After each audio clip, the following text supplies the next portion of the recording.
ನೀವು ಪಕ್ಕ ಮಾತು ಮೇಲೆ ನಿಲ್ಲೋರಾದರೆ ನೀವು ಫಸ್ಟ್ ಅವ್ರಿಗೆ ರಾಜೀನಾಮೆ ಕೊಡಬೇಕು. ರಾಜೀನಾಮೆ ಕೊಟ್ಟರೆ ನಿಮ್ಗೊಂದು ಗೌರವ. ರಾತ್ರಿ ಎಲ್ಲ ನೋಡ್ತಾರೆ ಯಾರ್ಯಾರು ಡೈಲಾಗ್ ಹೆಂಗೆ ಹೊಡಿಬೇಕು ಅಂತ, ಬೆಳಗ್ಗೆ ಬಂದು ಪುಂಗಿ ಬಿಡ್ತಾರೆ ಅಷ್ಟೇ. ಇಲ್ಲಿ ಡೆವಲಪ್ಮೆಂಟಿಗೆ ಏನಪ್ಪ ಚಿಕ್ಕಬಳ್ಳಾಪುರ ಈಚಾ ಮಾಡಿದಾರಂತೆ, ಮೆಡಿಕಲ್ ಕಾಲೇಜ್ ಮಾಡಿದಾರಂತೆ, ಇನ್ನೊಂದಂತ ಹೆಸರುವಾಸಿ ಆಗಿದೆ. ಈಗೇನಾಗಿದೆ ಗೊತ್ತಾ, ಯಾರಪ್ಪ ಒಳ್ಳೆ ಟ್ರೋಲ್ MLA ಸಿಕ್ಕೋನಂತ ಇಡೀ ರಾಜ್ಯ ಮಾತಾಡ್ತಾ ಇದ್ದೆ. ಚುನಾವಣೆ ರಾಜೀನಾಮೆ ಕೊಟ್ಟು ಚುನಾವಣೆ ನಿಲ್ಲಿ. ಅವ್ರೇನು ಹೇಳ್ತಾರೆ, ಸುಧಾಕರ್ ಬೇಡ. ಒಬ್ಬ ಸಾಮಾನ್ಯ ಕಾರ್ಯಕರ್ತರ ಮೇಲೆ ಏನನ್ನ ಅವ್ರು ಗೆದ್ದರೆ ಅವಾಗ ಬೇಕಾದ್ರೆ ನಾವು ಸುಧಾಕರ್ ನಾವೇ ಹೇಳಿ ನಾನು ರಾಜೀನಾಮೆ ಕೊಡೋಣ ಅಂತ ನಾವೇ ಹೇಳ್ತೀವಿ. ನನ್ನ ಸ್ಥಾನ ಏನು, ನಾನು ಯಾವ ರೀತಿ ಮಾತಾಡಬೇಕು ಅದು ಅವ್ರಿಗೇನು ಪರಿಜ್ಞಾನ ಐತಲ್ಲೋ ನಮಗಂತೂ ಗೊತ್ತಿಲ್ಲ. ಅವರು ವಿನ್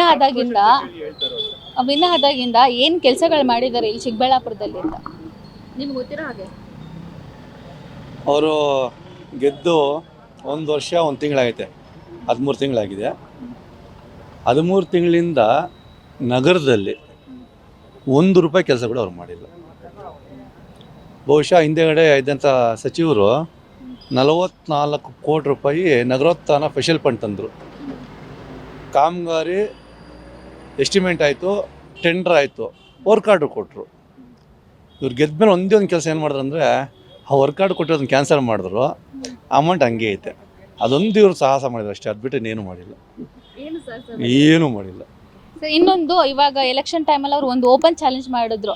ಸುಧಾಕರ್ ಅವರು 1 ಹೋಟ್ಲಿಂದ ಗೆದ್ರೂ ರಾಜೀನಾಮೆ ಕೊಡ್ತೀನಿ ಅಂತ. ನಿಮ್ಗೆ ಏನು ಅನ್ಸುತ್ತೆ, ಅವ್ರು ರಾಜೀನಾಮೆ ಕೊಡಬೇಕು ಅಂತ ಅನ್ಸುತ್ತಾ? ಅವ್ರಿಗೆ ಚಿಕ್ಕಬಳ್ಳಾಪುರ ಕ್ಷೇತ್ರದ ಜನತೆ ಮೇಲೆ ಗೌರವ ಇದ್ದರೆ, ವಿಶ್ವಾಸ ಇದ್ದರೆ, ಅವ್ರ ಮಾತಿನ ಮೇಲೆ ಅವ್ರಿಗೆ ನಂಬಿಕೆ ಇದ್ದರೆ ಮೊದಲು ಅವ್ರು ಹೇಳ್ದಂಥ ಕೆಲಸ ಮಾಡಬೇಕು. ಯಾಕೆ ನಾನು ಈ ಮಾತು ಹೇಳ್ತೀನಿ ಅಂದರೆ, ಬಹುಶಃ ಅವರು ಪರಿಶ್ರಮ ಅಕಾಡೆಮಿ ಅಂತ ಒಂದು ಟ್ಯೂಷನ್ ಇಟ್ಕೊಂಡಿದ್ದಾರೆ. ಮಕ್ಕಳಿಗೆಲ್ಲ ಎಜುಕೇಷನ್ ಮೋಟಿವೇಟ್ ಮಾಡ್ತಾರೆ. ಅವ್ರಿಗೆ ನೀಟಿಗೆ ಕಳಿಸ್ತೀನಿ, ಅದಕ್ಕೆ ಕಳಿಸ್ತೀನಿ ಅಂತ ಮನೆ ಪೇಪರಲ್ಲಿ ಅದೆಷ್ಟೋ ಸೀಟ್ ಬಂದಿದೆ ಅಂತ ಹಾಕವ್ರೆ. ಅಷ್ಟು ಜನರಿಗೆ ಪಾಠ ಮಾಡೋಂಥ ಮಕ್ಕಳಿಗೆ ನೀವು ಪಾಠ ಮಾಡ್ತೀರಾ, ಆ ಮಕ್ಕಳು ಎಲ್ಲರೂ ನೋಡಿರ್ತಾರೆ, ಸ್ಟೂಡೆಂಟ್ಸು. ನೀವು ಮಾಡಿರೋ ಮಾತು ಚಿಕ್ಕಬಳ್ಳಾಪುರದಲ್ಲೂ ಹೇಳಿದ್ರಿ, ಮತ್ತು ಬೆಂಗಳೂರು KPC ಆಫೀಸಲ್ಲೂ ಹೇಳಿದ್ರಿ. ನೀವು ಮತ್ತೆ ಯಾರನ್ನ ತಂದೆ ತಾಯಿ ಸೇರಿಸ್ಬೇಕಲ್ಲ ನಿಮ್ಮ ಅಕಾಡೆಮಿಗೆ. ನೀವು ನಿಜ ಎಷ್ಟು ಅಂತ ಗೊತ್ತಾಗಬೇಕಲ್ಲ. ನೀವು ಪಕ್ಕ ಮಾತು ಮೇಲೆ ನಿಲ್ಲೋರಾದರೆ ನೀವು ಫಸ್ಟ್ ಅವ್ರಿಗೆ ರಾಜೀನಾಮೆ ಕೊಡಬೇಕು. ರಾಜೀನಾಮೆ ಕೊಟ್ಟರೆ ನಿಮ್ಗೊಂದು ಗೌರವ.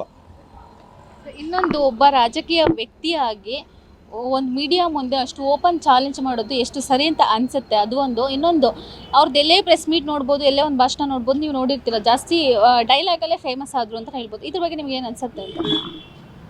ಮೇಡಮ್, ನಾನು ಸಹ ಅವ್ರ ಜೊತೆ 2018ರಲ್ಲಿ ಇಲ್ಲಿ ಪಕ್ಷೇತರ ನಿಂತ ನವೀನ್ ಕಿರಣ್ ಅವರು ನಾನು ಇಬ್ಬರು ಓಡಾಡಿದ್ವಿ, ಸಹಾಯ ಮಾಡಿದ್ವಿ. ಅವ್ರೇನಂತ ನಾನು ನೋಡಿದ್ದೀನಿ. ಅವ್ರಿಗೆ ಭಗವಂತ ಏನಂದರೆ ಒಂದು ಶಕ್ತಿ ಕೊಟ್ಟಿದ್ದಾನೆ, ಏನಂದರೆ ಮಾತು. ಆ ಮಾತು ಇದೆಯಲ್ಲ, ರಾತ್ರಿ ಎಲ್ಲ ನೋಡ್ತಾರೆ ಯಾರ್ಯಾರು ಡೈಲಾಗ್ ಹೆಂಗೆ ಹೊಡಿಬೇಕು ಅಂತ, ಬೆಳಗ್ಗೆ ಬಂದು ಪುಂಗಿ ಬಿಡ್ತಾರೆ ಅಷ್ಟೇ. ಇಲ್ಲಿ ಪುಂಗಿ ಬಿಟ್ಕೊಂಡೇ ಕಾಲ ಹಾಕ್ತಾಯಿದ್ದಾರೆ, ಅದು ಬಿಟ್ಟರೆ ಇನ್ನೇನಿಲ್ಲ. ಅವರು ನಿಜವಾಗ್ಲೂ ಹೇಳ್ತಾ ಇದ್ದೀನಿ, ನೀವು ಮೀಡಿಯಾ ಮುಂದೆ ಮಾತಾಡಿದ್ದೀರಾ, ನಿಮ್ಮನ್ನ ಯಾರು ಸುಧಾಕರ್ ಆಗಲಿ ಬೇರೆಯವ್ರು ಯಾರು ರಾಜೀನಾಮೆ ಕೊಡಿ ಅಂತ ನಾವು ಯಾರೂ ಕೇಳಿಲ್ಲ. ನೀವೇ ಬಂದು ಓಪನ್ ಚಾಲೆಂಜ್ ಮಾಡಿದ್ದು. ಚಿಕ್ಕಬಳ್ಳಾಪುರ ವಿಧಾನಸಭಾ ಕ್ಷೇತ್ರದಲ್ಲಿ 1 ಮತ ಕಾಂಗ್ರೆಸ್ಗಿನ ಹೆಚ್ಚಿಗೆ ಏನೋ ಡಾಕ್ಟರ್ ಸುಧಾಕರ್ ತೊಗೊಂಡ್ರೆ ನಾನು ರಾಜೀನಾಮೆ ಕೊಡ್ತೀನಿ ಅಂತ ನೀವು ಹೇಳಿದ್ರಿ. ಮತ್ತು KPC ಆಫೀಸಲ್ಲಿ ಹೋಗ್ಬಿಟ್ಟು ನಿಮ್ಮ ಮೀಡಿಯಾವ್ರಿಗೆ ಹೇಳಿದ್ರು ಝೂಮ್ ಮಾಡ್ಕೊಳ್ಳಿ ಅಂತ. ಏನಂತ ಪಾಪ ಅವ್ರು ಪ್ರಶ್ನೆ ಮಾಡಿದಾಗ ಹೇಳಿದ್ರು, ಚಿಕ್ಕಬಳ್ಳಾಪುರ ವಿಧಾನಸಭಾ ಕ್ಷೇತ್ರದಲ್ಲಿ ಮಾತ್ರ ನಾನು ಹೇಳ್ತಾ ಇರೋದು, 8 ತಾಲೂಕಲ್ಲ, 1 ವೋಟ್ ಅವ್ರು ಲೀಡ್ ಬಂದರು, ನನ್ನ ಶಾಸಕ ಸ್ಥಾನಕ್ಕೆ ರಾಜೀನಾಮೆ ಕೊಡ್ತೀನಿ ಅಂತ. ದಯವಿಟ್ಟು ನಿಮ್ಮ ಮೇಲೆ ಪ್ರೀತಿ ಇದೆ, ಗೌರವ ಇದೆ, ವಿಶ್ವಾಸ ಇದೆ ನಮಗೆ. ನೀವು ಕೊಟ್ಟಂತ ಮಾತನ್ನು ನಡ್ಕೊಳ್ಳಿ. ನೀವು ರಾಜೀನಾಮೆ ಈ ಕೂಡಲೇ ಕೊಡಬೇಕು. ಸರ್, ನೀವು ಆ ವಿಡಿಯೋ ನೋಡಿದ್ದಕ್ಕೆ ನಾನು ಕೇಳ್ತಾ ಇದ್ದೀನಿ. ಯಾಕಂದರೆ ನಾವು ಬೆಳಗ್ಗೆಯಿಂದ ಬಂದಾಗಿಂದ ಒಂದಷ್ಟು ಜನ ಮಾತಾಡ್ಸಿದ್ವಿ. ಆ ಜನಗಳಲ್ಲಿ ನಮ್ಗೆ ಹೇಳಿದ್ರು, ನೀವು ಬೇಕಾದ್ರೆ ಆ ವಿಡಿಯೋ ನೋಡಿ ಮೇಡಮ್, ಆ ವಿಡಿಯೋದಲ್ಲಿ ಹೇಳಿದ್ದಾರೆ ಅವರು, ಸುಧಾಕರ್ ಅವರು ಬಂದು ಆ ಚಾಲೆಂಜನ್ನು ಅಕ್ಸೆಪ್ಟ್ ಮಾಡ್ಕೋಬೇಕು, ಆವಾಗ ನಾವು ರಾಜೀನಾಮೆ ಕೊಡ್ತೀನಿ ಅಂತ ಹೇಳಿದ್ರು. ಇದ್ರ ಬಗ್ಗೆ ನೀವು ಏನು ಹೇಳ್ತೀರಾ ಅನ್ನೋದು? ಮೇಡಮ್, ಮೊದಲು ಒಂದು ಪ್ರೆಸ್ ಮೀಟಲ್ಲಿ ಅವ್ರು ಹೇಳಿದ್ದು ನಿಜ. ಏನಂತ, 1 ವೋಟ್ ಲೀಡ್ ತೊಗೊಂಡ್ರು, ನಾನು ಭೋಗನಂದೀಶ ದೇವಸ್ಥಾನ ಬನ್ನಿ, ನೀವು ಬನ್ನಿ, ಪ್ರಮಾಣ ಮಾಡಬೇಕು, ರಾಜೀನಾಮೆ ಕೊಡ್ತೀನಿ ಅಂತ ಹೇಳ್ಬಿಟ್ಟು. ನಾನು ಇಲ್ಲ ಅಂತ ಹೇಳ್ತಾ ಇಲ್ಲ. ತದನಂತರ ಎಲೆಕ್ಷನ್ ಆದಮೇಲೆ KPC ಆಫೀಸಲ್ಲಿ ಪ್ರೆಸ್ ಮೀಟ್ ಮಾಡಿದ್ರು. ಅಲ್ಲಿ ಏನಂತ ಹೇಳಿದ್ರು, 1 ವೋಟ್ ಲೀಡ್ ತೊಗೊಂಡು ನಾನು ರಾಜೀನಾಮೆ ಕೊಡ್ತೀನಿ ಅಂತ ಹೇಳಿದ್ರು. ಅಲ್ಲೇನೋ ಹೇಳಿದಾರಾ, ನೀವು ಬಂದು ಪ್ರಮಾಣ ಮಾಡಿ ಅಂತ ಹೇಳ್ಬಿಟ್ಟು? ಹೇಳಿಲ್ಲಲ್ಲ. ಇಲ್ಲೊಂದು ಮಾತು ಅಲ್ಲೊಂದು ಮಾತು ಅವ್ರಿಗೆ ತಾನು ಆಡಿರೋದು. ಯಾವ ಮಾತು ಮೇಲೆ ನೀವು ಬದ್ಧ ಇರಬೇಕು? ಎರಡಲ್ಲಿ ಯಾವುದೊಂದ್ರಲ್ಲಿ ರಾಜೀನಾಮೆ ಕೊಡಲೇಬೇಕಲ್ಲ.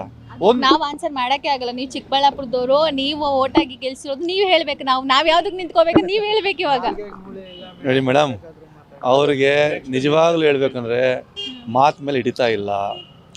ಏನೋ ಒಂದು ಚಾನ್ಸು ಈಗ ಅವ್ರಿಗೆ ಅವಕಾಶ ಕೊಟ್ಟರು ಜನ, ಏನು ಬಾಯಿ ಬಂದಿದ್ದೆಲ್ಲ ಮಾತಾಡೋದೆ, ಬಾಯಿ ಬಂದಂಗೆಲ್ಲ. ಇಡೀ ಫಸ್ಟ್ ಏನಾಗಿದೆ ಚಿಕ್ಕಬಳ್ಳಾಪುರ ಅಂದರೆ ಡೆವಲಪ್ಮೆಂಟಿಗೆ ಏನಪ್ಪ ಚಿಕ್ಕಬಳ್ಳಾಪುರ ಈಶಾ ಮಾಡಿದಾರಂತೆ, ಮೆಡಿಕಲ್ ಕಾಲೇಜ್ ಮಾಡಿದಾರಂತೆ, ಇನ್ನೊಂದಂತ ಹೆಸರುವಾಸಿ ಆಗಿದೆ. ಈಗ ಏನಾಗಿದೆ ಗೊತ್ತಾ, ಯಾರಪ್ಪ ಒಳ್ಳೆ ಟ್ರೋಲ್ ಎಮ್ ಎಲ್ ಎ ಸಿಕ್ಕೋನಂತ ಇಡೀ ರಾಜ್ಯ ಮಾತಾಡ್ತಾ ಐತೆ. ಯಾರು ನೋಡಲಿ, ನಮಗೆಲ್ಲ ನೋಡಿದಾಗ ಯಾವ ಊರು ಅಂತಾರೆ, ಚಿಕ್ಕಬಳ್ಳಾಪುರ ಅಂದರೆ ಏನ್ರಿ ಎಂಥವ್ನು ಓಟ್ ಹಾಕ್ರಿ ಅಂತ ಕೇಳ್ತಾರೆ. ಆ ಪರಿಸ್ಥಿತಿಗೆ ನಾವು ಬಂದಿದ್ದೀವಿ. ಅಂಥವ್ರ ಬಗ್ಗೆ ನಾವು ಇನ್ನೇನು ಮಾತಾಡೋಣ ಹೇಳಿ ಹೋಗಲಿ. ಅವ್ರೀಗ ಚುನಾವಣೆ ರಾಜೀನಾಮೆ ಕೊಟ್ಟು ಚುನಾವಣೆ ನಿಲ್ಲಿ. ಅವ್ರೇನು ಹೇಳ್ತಾರೆ, ಸುಧಾಕರ್ ಬೇಡ. ಒಬ್ಬ ಸಾಮಾನ್ಯ ಕಾರ್ಯಕರ್ತರ ಮೇಲೆ ಏನನ್ನ ಅವ್ರು ಗೆದ್ದರೆ ಅವಾಗ ಬೇಕಾದ್ರೆ ನಾವು ಸುಧಾಕರ್ ನಾವೇ ಹೇಳಿ ನೀನು ರಾಜೀನಾಮೆ ಕೊಡೋಣ ಅಂತ ನಾವೇ ಹೇಳ್ತೀವಿ. ಹೆಂಗೋ ಅದೃಷ್ಟ ಏನೋ ಒಂದು ಲಾಟ್ರಿಯಲ್ಲಿ ಗೆದ್ದುಬಿಟ್ರೆ ಆಗೋಯ್ತು. ಡೆವಲಪ್ಮೆಂಟ್ ಮಾಡಿರಿ ಸ್ವಾಮಿ ಅಂದರೆ ಬಂದಿರೋ ಅನುದಾನ ಇನ್ನೇನು ಇವ್ರದ್ದು ತಂದಿರೋ ಅನುದಾನ ಅಲ್ಲ, ಬಂದಿರೋ ಅನುದಾನ ಹೆಂಗೆ ಸದ್ಬಳಕೆ ಮಾಡ್ಕೊತಾರೆ ಇವ್ರಿಗೆ ಗೊತ್ತಿಲ್ಲ. ಇನ್ನು ಇವ್ರು ಅನುದಾನ ತರ್ತಾರಾ? ಮನೆ ಏನೋ ಪುಂಗಿ ಬಿಟ್ಟಿದ್ರು, ನಾನು ಇಷ್ಟು ಅನುದಾನ ತಂದಿದ್ದೀನಿ ಅಂತ. ಯಾವುದಾನ ಒಂದು ದಾಖಲೆ ಸಮೇತ ತೋರಿಸ್ಬೇಕಲ್ಲ. ಚಿಕ್ಕಬಳ್ಳಾಪುರದಲ್ಲಿ ವಾರ್ಡ್ ನಂಬರ್ 1ರಲ್ಲಿ ಇಷ್ಟು ಕೆಲಸ ಮಾಡಿದ್ದೀನಿ, ಇಂಥ ಅನುದಾನ ಬಂದಿದೆ, ತೋರಿಸ್ರಿ. ಎಲ್ಲಿ ₹1 ಅನುದಾನವೂ ಬಂದಿಲ್ಲ, ಯಾವುದೂ ಇಲ್ಲ. ಬರೀ ಬೋಗಸ್ ಮಾತಾಡೋದು, ಬಾಯಿ ಬಂದಿದ್ದು ಏನನ್ನೋದೆಲ್ಲ ಮಾತಾಡೋದು. ಅವರು ಏನು ಅಂದ್ಕೊಂಡಿದ್ದಾರೆ ಅಂದರೆ, ಈ ಗಲ್ಲಿಯಲ್ಲಿ ಗೋಳಿ ಆಡ್ತಾರಲ್ಲ ಮಕ್ಕಳು, ಅವ್ರ ಥರ ಅಂದ್ಕೊಂಬಿಟ್ಟಿದ್ದಾರೆ. ಅವರು ಶಾಸಕರು, ನನ್ನ ಸ್ಥಾನ ಏನು, ನಾನು ಯಾವ ರೀತಿ ಮಾತಾಡಬೇಕು ಅದು ಅವ್ರಿಗೇನು ಪರಿಜ್ಞಾನ ಐತಲ್ಲೋ ನಮಗಂತೂ ಗೊತ್ತಿಲ್ಲ. ಬಾಯಿ ಬಂದಂಗೆಲ್ಲ ಮಾತಾಡ್ತಾರೆ. ದಯವಿಟ್ಟು ಹೇಳ್ತೀವಿ, ನೀವು ಹೆಂಗೂ ನಮ್ಮ ಚಿಕ್ಕಬಳ್ಳಾಪುರ ಮರ್ಯಾದೆ ಹೋಗೈತೆ. ಇನ್ನು 4 ವರ್ಷ ಆದರೂ ಆ ಬಾಯಿಗೆ ಸ್ವಲ್ಪ, ನಾಲ್ಗೆಗೆ ಸ್ವಲ್ಪ ಕಂಟ್ರೋಲಲ್ಲಿ ಇಟ್ಕೊಂಡು ಏನು ಮಾತಾಡಬೇಕು ಯೋಚನೆ ಮಾಡಿ ಮಾತಾಡಿ. ನಮ್ಮ ಕ್ಷೇತ್ರಕ್ಕೆ ಸ್ವಲ್ಪ ಗೌರವ ಇರುತ್ತೆ. ನೀವು ಹಿಂಗೇ ಮಾತಾಡ್ಕೊಂಡು ಹೋಗ್ತಾ ಇದ್ದರೆ ಇಡೀ ಇವತ್ತು ರಾಜ್ಯದಲ್ಲಿ ನಮ್ಮನ್ನ ಬೈತಾ ಇದ್ದಾರೆ, ಆಮೇಲೆ ದೇಶದಲ್ಲಿರೋ ಜನ ಎಲ್ಲ ನಮ್ಗೆ ಬೈತಾರೆ. ಆ ರೀತಿ ಮಾಡಬೇಡಿ. Beat plus Karnataka.